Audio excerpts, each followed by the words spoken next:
गहरी होनी चाहिए और ये चीजें ठहरी हुई अच्छी नहीं लगती, कोई तो वारदात होनी चाहिए। नमस्कार, मैं Sanjay Kewadiwal, your biology mentor and you are watching Kiero classes.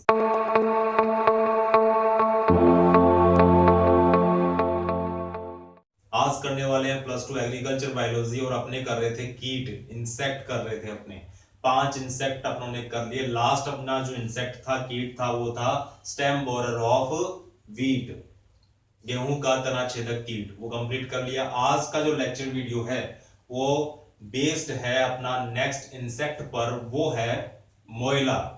सरसों तथा मेथी का मोइला, ये कीट का नाम है। Aphid of fenugreek and mustard, सरसों और जो फेनुग्रीक है उस पर लगने वाला एक कीट है मोइला, जिसको आम भाषा में बोलते हैं। तो आज का इंसेक्ट करने वाले हैं सरसों तथा मेथी का मोइला, aphid of fenugreek and mustard. चलिए इसका क्लासिफिकेशन देख लेते हैं। सबसे पहले क्लासिफिकेशन की बात करें तो इसका साइंटिफिक नेम, वैज्ञानिक नेम क्या होगा? लेपिफिस इरिसाइमी। लेपिफिस इरिसाइमी इसका साइंटिफिक नेम है। ये फैमिली से, कौन सी फैमिली से बिलोंग करता है? इसकी फैमिली होती है एफिडिडी। एफिड से बन गया एफिडिडी, याद रखने का तरीका है एफिड, एफिडिडी, एफिडिडी इसकी फैमिली। और इसका जो ऑर्डर है, गण है, वो है हेमीप्टेरा। हेमीप्टेरा गण के अंदर, ऑर्डर के अंदर जितने भी बग रखे गए हैं या इंसेक्ट आते हैं उनको ट्रू बग्स के नाम से बोलते हैं। काफी छोटे होते हैं, आम भाषा में मोइला बोल देते हैं या एफिड बोल देते हैं। तो फैमिली कौन सी होगी? एफिडिडी। ऑर्डर हो गया इसका हेमीप्टेरा। साइंटिफिक नेम अभी अपन ने देखा, साइंटिफिक नेम क्या है? लेपिफिस इरिसाइमी। इस इंसेक्ट को याद रखने का एक अच्छा तरीका यह है कि आपको दो टर्म, दो शब्दांश याद रखने हैं। एक तो है पार्थिनोकार्पी, पार्थिनोकार्पी या अनिषेक जनन, पार्थिनोकार्पी। और दूसरा अपने को याद रखना है अंड जरायुजता, अंड जरायुजता या ओवोविविपैरिटी, ओवोविविपैरिटी या अंड जरायुजता, ये आपको याद रखना है। तो पहला है अपना अनिषेक जनन, पार्थिनोजेनेसिस बोल सकते हैं या पार्थिनोकार्पी। और दूसरा हो गया अंड जरायुजता। अपने इसके लाइफ साइकिल में पढ़ ले। कौन सी फसलों को डैमेज कोज करेगा? नाम से पता चल रहा है, एक तो फेनुग्रीक है, मेथी है, दूसरा है सरसों या मस्टर्ड। इन दो को खास तौर पर नुकसान पहुंचाता है। अब अपने बात करेंगे सिग्निफिकेशंस की, इसके पहचानने योग्य लक्षणों की। किस प्रकार से अपने पहचान कर सकते हैं कि ये एफिड है सरसों और मेथी का। तो व्यस्क की बात करते हैं। इसके अंदर लार्वा स्टेज नहीं बनती है, तो कह सकते हैं इनकम्प्लीट मेटामॉर्फोसिस चलता है या अपूर्ण कायांतरण देखने को मिलता है। तो अपने पहले व्यस्क की बात कर लेते हैं। व्यस्क है वो पंख युक्त भी हो सकते हैं और उनके पंख नहीं भी हो सकते। कुछ ऐसी प्रजातियां हैं इसके अंदर जिनके एफिड के अंदर पंख देखने को मिलते हैं और कुछ ऐसी भी है जिनके अंदर पंख है वो नहीं पाए जाते। तो कह सकते हैं विंग्ड भी हो सकती है और विंगलेस अडल्ट देखे जा सकते हैं। कि नौ खंडों में मोम ग्रंथियां पाई जाती है, यानी मोम बनाती। जो उधर के 9 खंड है, 9 सेगमेंट हैं, एब्डोमेन के 9 सेगमेंट है, उसमें उन 9 सेगमेंट के अंदर वैक्स ग्लैंड्स पाई जाती है, मोम बनता है वहां। लास्ट के जो सेगमेंट हैं, उधर खंड के जो लास्ट सेगमेंट है, लास्ट खंड है, उनमें अपने को शहद ग्रंथियां देखने को मिलती है, हनी ग्लैंड्स देखने को मिलती है, वहां पर शहद बनता है। वो अलग बात है कि वो शहद अपने काम में नहीं लेते।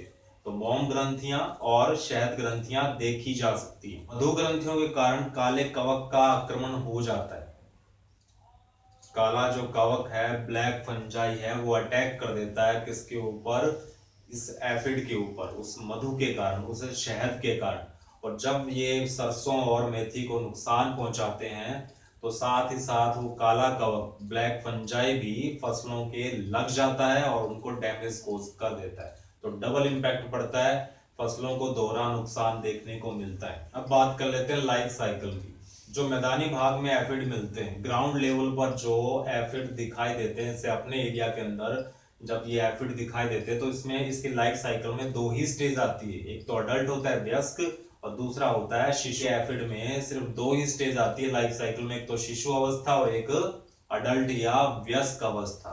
इसमें कोई तीसरी या चौथी अवस्था देखने को नहीं मिलती। हाँ, जो पहाड़ी इलाकों पर एफिड दिखाई देते हैं, जो माउंटेनियस एरिया के अंदर दिखाई देते हैं, वहां पर एफिड में 3 स्टेजेस दिखाई देती है।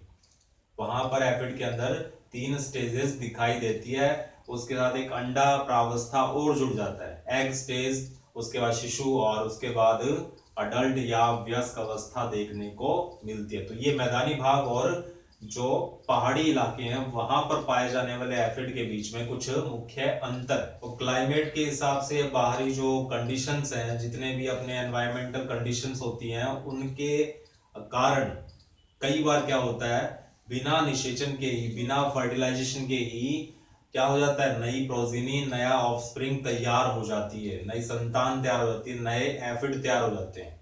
और इसी को बोलते हैं अपने अनिषेक जनन, जो मैंने स्टार्टिंग में बात की अभी शुरू के अंदर। अनिषेक जनन या पार्थिनोजेनेसिस या पार्थिनोकार्पी क्या होती है, बिना निषेचन के ही शिशु का निर्माण होना या अगली संतान का निर्माण होना, इसे कहते हैं अनिषेक जनन। मोस्टली ये पादपों में मिलती है। ये जो अनिषेक जनन का गुण है या घटना है, ये मोस्टली अपने को पौधों में देखने को मिलती है। और इसके अलावा एनिमल की बात करें तो इंसेक्ट के अंदर वेस्प आएगा, ये एफिड आते हैं, और एंड्स, चींटियां भी आती है। तो इनके अंदर अपने को अनिषेक जनन या पार्थिनोजेनेसिस देखने को मिलता है। तो बिना निषेचन के ही मादाएं हैं वो अपने अंदर शिशुओं का निर्माण कर लेती है। उनके अंडे में निषेचन की आवश्यकता नहीं होती, वो निर्भर करता है पर्यावरणीय दशाओं पर।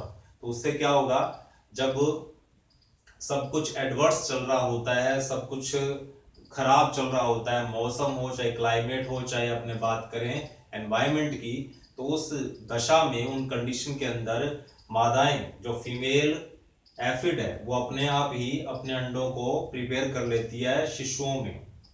तो नई प्रोजेनी तैयार हो जाती है बिना निषेचन के।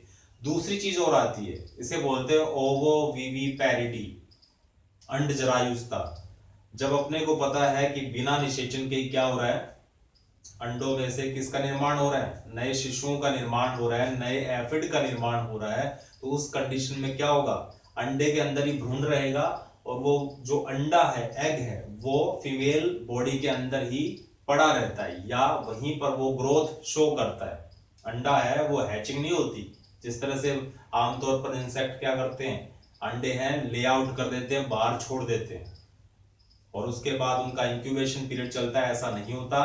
अंडों का जो परिवर्धन है या भ्रूण का परिवर्धन है, वो फीमेल बॉडी के अंदर ही होता है। और जब हैचिंग का टाइम आता है, जब अंडों में से शिशु बाहर निकलते हैं, उसी टाइम वो अंडे बाहर निकलते हैं, और तुरंत बाद उन अंडों में से एफिड है या नए जो इन्फेंट एफिड है वो बाहर निकल आते हैं। तो इसको बोलते हैं ओवोविविपैरिटी, या क्या बोलेंगे, अंड जरायुजता। तो दोनों ही गुण चल रहे हैं साथ में। एक अंड प्रजक होते हैं, और कुछ एनिमल क्या होते हैं, जरायुज होते हैं। अंड प्रजक और साथ में कौन से होते हैं, जरायुज या फिर शिशु प्रजक होते हैं। तो इन दोनों का मिला जुला स्वरूप हो गया अंड जरायुजता या ओवोविविपैरिटी। तो ये इनके लाइफ साइकिल में मुख्य गुण देखने को मिलता है, और इसी के आधार पर अपने एफिड को याद रख सकते हैं। इन्फेंट बाहर निकलते हैं तो 3 से 7 दिनों में वो मैच्योर हो जाते हैं या अडल्ट में कन्वर्ट हो जाते हैं। उनके पंख हैं वो फरवरी में निकल आते हैं, और उनमें से कुछ स्पीसीज है, कुछ प्रजातियां, उनके पंख नहीं निकल पाते, तो वो मैंने स्टार्टिंग में आपको बताया था। तो फरवरी तक पंख निकल आते हैं। अब पहुंच चुके हैं अपने वीडियो के एंड तक, वीडियो के लास्ट पोर्शन में, जहां अपने करते हैं इंसेक्ट का कंट्रोल करना बड़ा जरूरी है। तो कंट्रोल कैसे करेंगे, तो सबसे पहले अपने कुछ कल्चरल मेथड काम में ले सकते हैं। जैसे क्या, अगेती बुआई कर सकते हैं, अर्ली सोइंग कर सकते हैं। मान के चलो कि आज अपने मोस्टली अपने क्या करते हैं, आज जैसे अपने बुआई कर रहे हैं इस महीने में, तो 1 महीने पहले बुआई कर देंगे।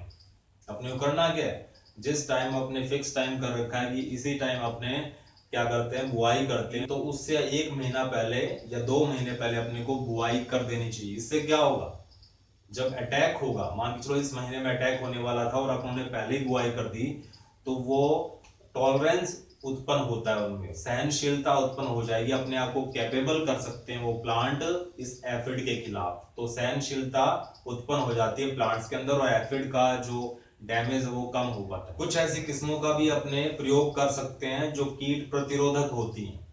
इंसेक्ट रेजिस्टेंट क्रॉप की अपने सिलेक्शन करेंगे और उसकी बुआई कर देंगे, तो वो अपने आप लड़ पाती हैं इंसेक्ट से या इन एफिड से। यहाँ मैं 2 किस्मों का नाम लूंगा, एक तो है AGH1 और दूसरी है टाइप 101, टाइप 101। तो ये दो किस्में हैं जिनका अपने चुनाव करेंगे, बुआई करेंगे तो एफिड का आक्रमण है वो कम हो पाता है।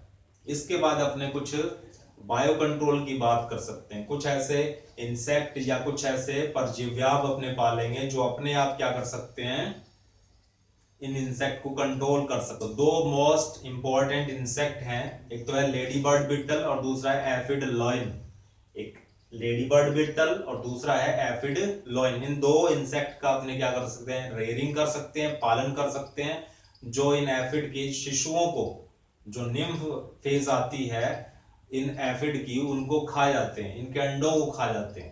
तो अपने काफी हद तक लेडी बर्ड बिटल और एफिड लॉइन से इनको कंट्रोल कर सकते हैं। कंट्रोल में अपने केमिकल कंट्रोल, रासायनिक नियंत्रण की बात करेंगे तो क्विनेल फोस बार बार आ रहा है, ये सब में यूज कर सकते हैं। यहाँ पर क्विनेल फोस लेंगे, क्विनेल फोस अपने 5% कंसंट्रेशन के हिसाब से लेंगे और उसकी डस्टिंग करेंगे। हैंड रोटरी डस्टर एक इक्विपमेंट है, उससे अपने डस्टिंग कर देते हैं, इसमें पानी की आवश्यकता नहीं पड़ती।